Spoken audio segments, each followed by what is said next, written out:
pessoal, sejam muito bem-vindos para mais um episódio do Café com a Ju, edição especial Expert. Estou aqui com mais uma convidada, Tayana Tsaró. Seja muito bem-vinda ao Café com a Ju. Ela é planejadora financeira CFP, é sócia fundadora de uma assessoria, também embaixadora da XP B2B. Uma honra te ter aqui. Obrigada por ter topado. Obrigada a você, Ju. É um prazer estar aqui. Muito, muito obrigada. Legal. Bom, para a gente começar, queria que você me contasse um pouquinho o que te motivou a trabalhar no mercado financeiro, como é que foi a sua trajetória. Então, na verdade, foi uma coisa meio fora do comum, né? Eu não pensava em trabalhar no mercado financeiro. Eu sou formada em engenharia ambiental, então, assim, nada a ver. Mas eu trabalhava em shopping, assim, quando era nova. E para pagar a faculdade, eu acabei indo participar de um processo seletivo num banco na época. E falei, trabalho das 10 às 4, né? E consigo pagar a faculdade. Só que aí a ideia foi crescendo cada vez mais, eu fui me apaixonando. E aí quando eu vi, eu estava no meio da faculdade de engenharia, já tendo sido promovida no banco, trabalhando com cliente. Eu falei, cara, é isso que eu tô apaixonada por fazer, mas não vou largar a faculdade, já tô no meio.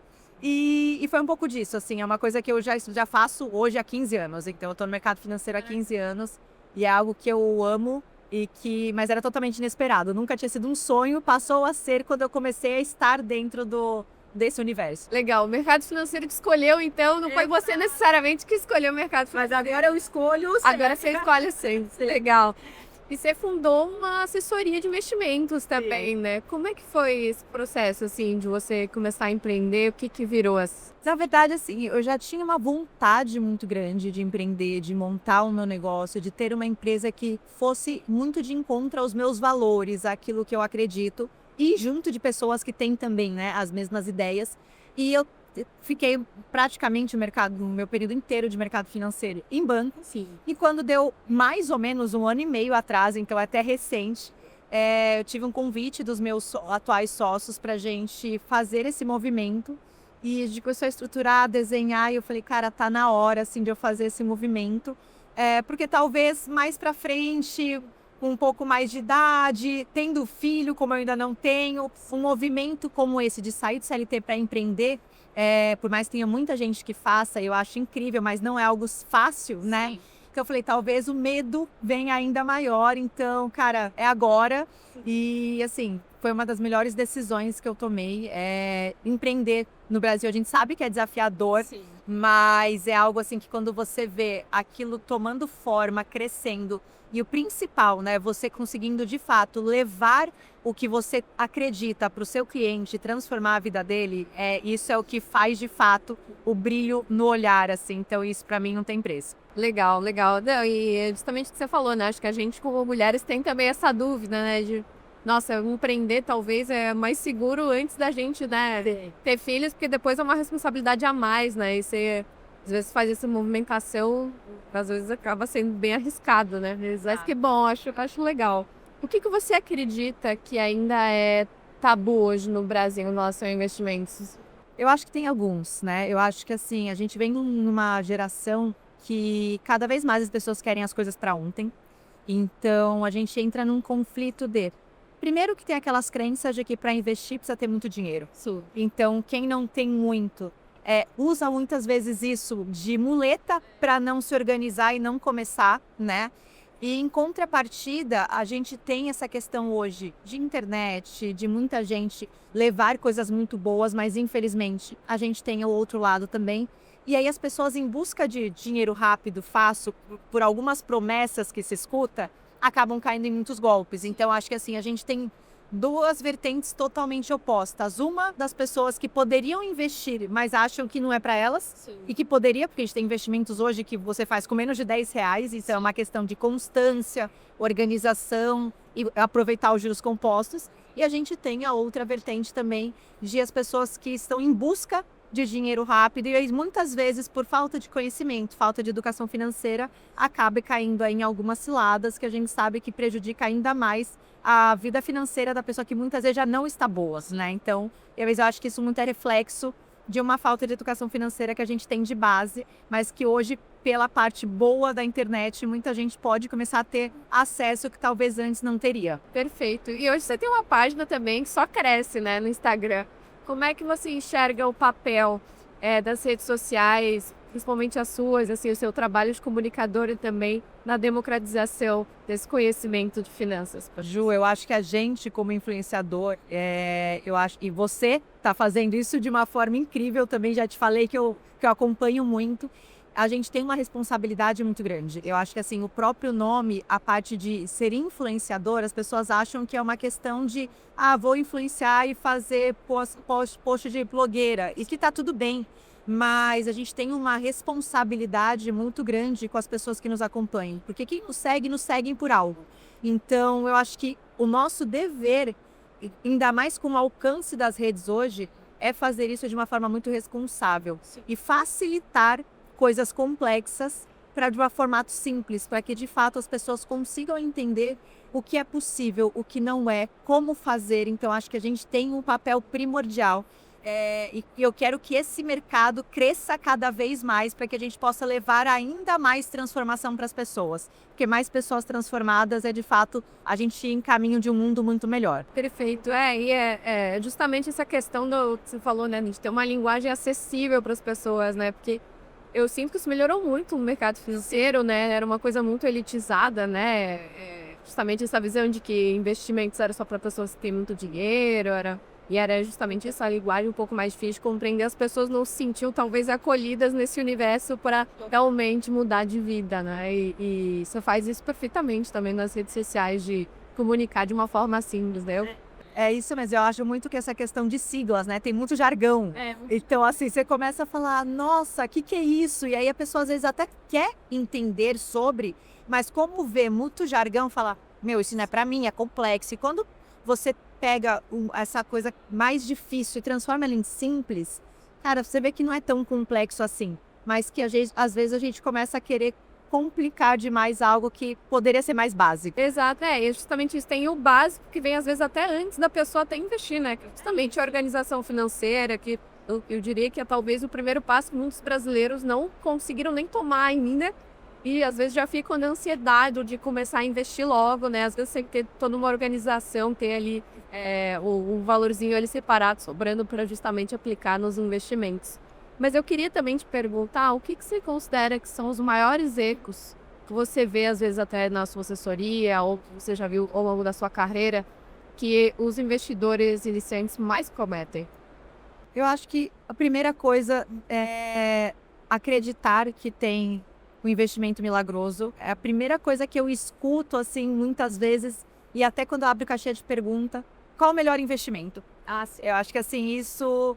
não tem melhor investimento, tem aquilo que faz sentido para o perfil do cliente, para o horizonte dele, de prazo de investimento e para o cenário. Sim. Então, acho que um dos maiores erros é tentar achar que existe o melhor e não fazer aquilo que é adequado à realidade da pessoa, né? E ao prazo que ela pretende deixar o investimento, que é o que eu costumo falar, se tivesse um investimento melhor, tava todo mundo alocado nele, feliz da vida, sem precisar de nada. Então, acho que é isso, assim, achar que existe uma galinha dos ovos de ouro ali, que é aquilo e não tem mais nada, sabe? Eu acho que a gente precisa entender que existe toda uma complexidade por trás e que tem muita coisa envolvida e que não é uma receita de bolo, né? Que seria muito, muito tranquilo se fosse, mas infelizmente não é. Exato, então, porque até justamente muitas pessoas querem seguir, às vezes copiar estratégias de pessoas na internet sem estar adaptada à realidade da pessoa, né? Justamente nessa questão da gestão do risco, da pessoa, né, saber o perfil dela de investidor para conseguir ter ali a alocação baseado no perfil dela, né, e não apenas nas modinhas que a gente vê, né, na internet. Justamente aí entra nosso papel também, né, como influenciadoras, de orientar essas pessoas que deixar a receita de bolo, fórmula mágica, que depende de cada perfil, de cada uma das pessoas, né. E que conselho você daria? Primeiro eu vou te perguntar para pessoas que querem empreender aí na parte de assessoria. Tenha coragem, eu acho que assim, antes de tudo, né, claro, se planeje financeiramente. Eu acho que a gente fazer um movimento de você sair de um CLT e empreender, seja ele o ramo que for, você precisa ter um planejamento, porque a gente sabe que empreender não é uma corrida de 100 metros, é uma maratona, né? Então eu acho que a gente precisa ter um planejamento muito claro para não se frustrar no começo, porque é desafiador. E fazer aquilo que você acredita. Eu acho que você precisa ter brilho no olho por aquilo que você faz, não é só visar a parte de lucro, de faturamento. É óbvio que a gente, né, olha para isso em qualquer negócio, mas se você não faz algo que brilha o seu olho, que você acredita de fato, acaba sendo muito mais pesado. Sim. Então, para mim, o primordial é se planejar de fato, antes, até na pessoa física, e posteriormente, na verdade, posteriormente não, em conjunto, fazer algo que você acredite, que seus valores estejam lá e que sejam coisas inegociáveis, que o ponto principal da transformação seja algo que você leve de fato e não abra mão disso. Legal, eu acredito muito nessa questão do propósito também, né? Porque às vezes eu sinto que muitas pessoas entram no mercado financeiro com aquela ilusão de que eu vou entrar no mercado financeiro porque eu quero ficar rico, porque eu vou ganhar muito dinheiro, mas às vezes se a pessoa não tem um propósito claro, né? E uma filosofia e os valores dela muito bem estabelecidos, às vezes ela pode se sentir meio perdida, né, no mercado. E o propósito é o que move a gente, né? A gente não vive sem ter um propósito. Então, você estar trabalhando apenas pelo lucro é muito difícil, assim, se manter feliz a longo prazo. Porque eu acho que qualquer profissão, né? Você tem momentos mais desafiadores, tem altos e baixos, tem aquele dia que vai ter um problema que você vai ficar extremamente estressado. E o que te faz continuar é o seu porquê forte está muito bem definido. Então, o porquê você faz o que você faz e o porquê você faz o que você faz. Que aí é onde você fala, cara, tá difícil, mas é aqui. Eu, por exemplo, do lado do meu computador tem a foto da minha família. Então, ali é o meu porquê. A todo momento que eu falo, meu Deus, hoje tá mais puxado. Então, eu falo, cara, é por eles e é pelo que eu quero fazer pelos meus clientes. Então, o porquê e o porquê bem definidos, cara, faz a gente não parar. Legal, perfeito. E agora me conta um pouquinho, o que você enxerga como a maior dificuldade que as pessoas têm hoje para começar a investir? Porque eu acho que tem muito a ver com medo, né? As pessoas do mundo bem, como você já falou. Mas quando você diria que são as maiores dores assim, com as pessoas? Eu acho que essa crença de achar que precisa de muito. E aí, quando a gente fala hoje na população, né? A gente tem no Brasil mais de 80% da população hoje está endividada. Sim. Então, eu acho que é uma falta de uma educação financeira, uma organização um passo atrás e também uma falta de saber o básico. Porque às vezes a gente quer inventar muito e ir muito para as coisas que estão falando no momento e a gente não está nem com o básico sendo feito. Então, às vezes eu vejo muita gente falando para mim, Tayana, eu tô vendo todo mundo falando de Bitcoin porque eu preciso colocar... Mas a pessoa não tem nem a reserva de emergência que tem que ser lá no Tesouro Selic, no CDB, numa coisa... E você fala, não, tudo bem, é importante, só que não vamos pular etapa. Então, acho que entender principalmente qual que é a linha, né, entre aspas, cronológica que precisa seguir para não pular etapas e acabar fazendo coisas que não deveriam. E aí a pessoa se frustra, perde dinheiro, acaba indo... E aí fala, investimento não é para mim, porque alocou e perdeu. Mas talvez... Não é que não é porque fez uma alocação errada, porque não entendeu as outras coisas que precisam ser analisadas. Perfeito. No seu perfil você fala bastante também sobre finanças para casais, né? Bastante. Queria que você me contasse também um pouquinho quais são os maiores erros que os casais cometem, né, em nossas finanças. Não, acho que é um tabu muito grande também, né? O casal conversar sobre dinheiro, né? Ainda existe uma certa dificuldade e acho que é uma das razões, até vi um estudo que é o maior caso de divórcios normalmente tem relação com problemas de finanças. Hoje, dos divórcios que tem no Brasil, 57% são por questões financeiras. Então, isso não implica só em uma questão de dívida ou não, mas falta de transparência. Existe até o termo, né, de traição financeira, então questão de compra escondida, enfim. Acho que hoje o principal tabu, assim, o principal problema é a transparência. E aí a gente entra num ponto que aí é o que eu acredito, acho que cada casal tem a sua particularidade, porque existem crenças, comportamentos envolvidos, mas a minha posição quando me perguntam, o que você acha? Eu falo, gente, se você escolheu dividir a vida com uma pessoa, como é que você não vai dividir pelo menos uma conversa a parte financeira? Então, vamos casar com separação de bens, com comunhão, enfim, aí tem as coisas que precisam ser tratadas ali. Mas, para mim, a parte da transparência e todo mundo saber o que entra, o que sai, para onde quer ir, isso é primordial. Então, eu falo assim, se você não teve ainda uma conversa com o seu marido, com a sua esposa, para onde vocês querem ir, E quando eu falo para onde vocês querem ir, se a gente faz uma lista dos principais sonhos que a gente tem, a grande maioria a gente precisa de dinheiro. Sim. Então, assim, indiretamente ou diretamente. Então, como é que você não tem isso muito bem definido com a pessoa que está do seu lado, né? Então, eu falo, e não precisa ser pesado. Tem vezes que as pessoas falam, e muitas mulheres vêm falar comigo, até porque, como eu falo muito na minha ótica feminina, Tena, como é que eu vou falar isso pro meu marido? Porque ele que cuida de tudo, e se eu vou falar, parece que eu não consigo desenrolar. Eu falo, traz isso para um ambiente leve, não precisa falar, nós vamos falar sobre dinheiro, porque fica pesado. Falo, gente, faz uma coisa legal, vai jantar, gosta de vinho, abre uma garrafa de vinho, toma um café, e não fala, vamos falar sobre dinheiro, vamos falar sobre os nossos sonhos e objetivos em conjunto. Você fala a mesma coisa de uma forma diferente. E a partir daí se traçam as metas, onde quer chegar, e aí transforma isso em tempo, o que precisa ser feito, e aí começa a ficar uma coisa muito mais leve. E aí cada sonho conquistado junto é mais um motivo de comemoração. E aí começa a não ter algo mais segregado, e sim, duas pessoas caminhando juntas vão mais rápido do que cada um tentando sozinho para um lado diferente. Legal, perfeita.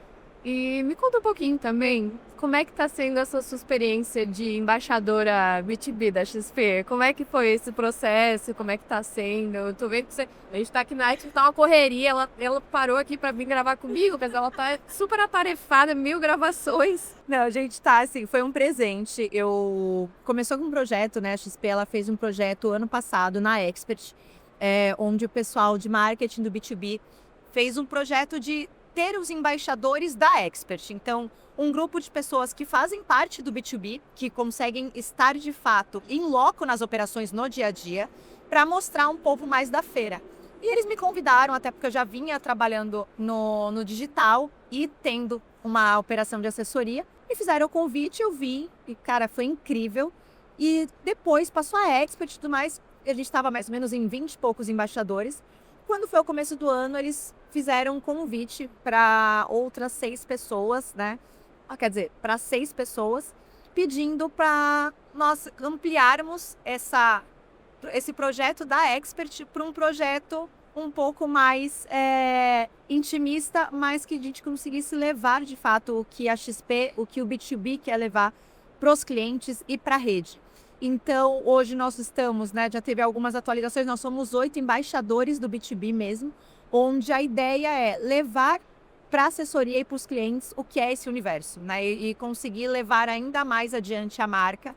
E aí agora, né, em outra Expert, nos 15 anos aí de Expert, estamos fazendo um baita trabalho também de levar toda essa comunicação mais adiante. Estamos aqui ontem até o final, hoje, amanhã também. Domingo a gente descansa, porque é uma vez por ano que a gente tem que aproveitar, né? Exatamente. Eu até tava brincando com uma outra pessoa que eu entrevistei ontem, que a gente tem até que fazer toda uma preparação na semana, porque a gente sabe que é uma loucura, assim, mas é muito gostoso, é muito divertido, né? A gente encontra pessoas muito legais. Muito, assim, eu tava conversando ontem com uma amiga minha, que também é embaixadora, e ela estava postando, assim, ela estava com o relógio e com Apple Watch e tudo mais. E ela mostrou no final, tipo, cara, ela andou 10 quilômetros na feira.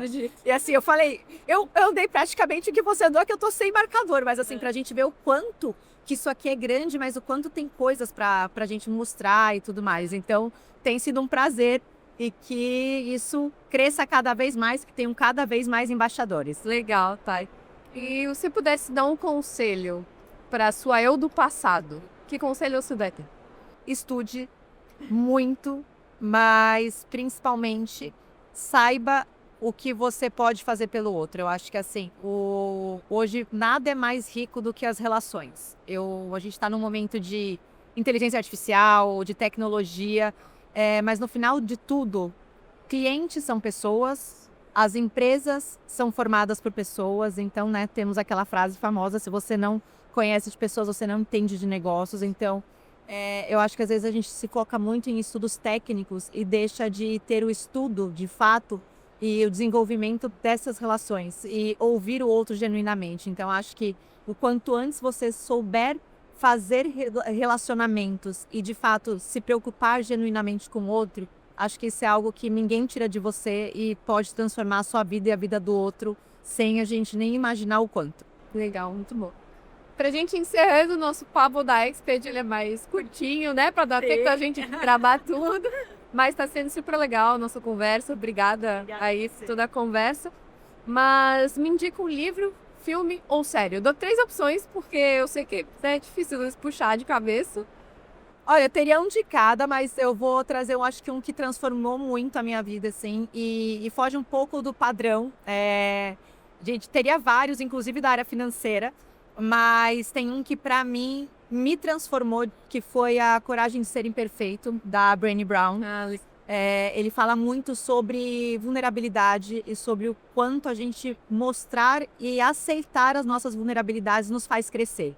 Então, isso para tudo na vida, inclusive para gente que está no digital. Então, para quem quer dar o primeiro passo e às vezes ficar querendo arrumar a perfeição que não existe, fazer um movimento de carreira, fazer qualquer coisa, é uma coisa que a gente precisa entender que existem vulnerabilidades e que o que faz também as pessoas serem diferentes e tão incrível é o que a gente tem de tão particular. Então, esse livro, para mim, transformou muita coisa, sem ser só profissional, totalmente pessoal também. Muito bom, vou adicionar na minha lista. E o pessoal já deve estar com uma lista enorme, porque toda vez eu pergunto e normalmente as pessoas falam livros diferentes. Até normalmente, né? Você pode pensar que mercado financeiro vai todo mundo às vezes falar só os clássicos, né? Mas eu já tive desde Hamlet até Pai Rico, Pai Pobre, né? Bem diverso, assim. Mas obrigada pela sua participação. Mesmo o papo sendo curtinho, agregou muito. Eu tenho certeza que as pessoas de casa também adoraram a sua participação. Obrigado, o prazer é meu, conta sempre comigo. Bom, e você de casa, não se esquece, deixa o like, comenta, compartilha e a gente se vê no próximo episódio aí aqui na Expert. Tchau, tchau!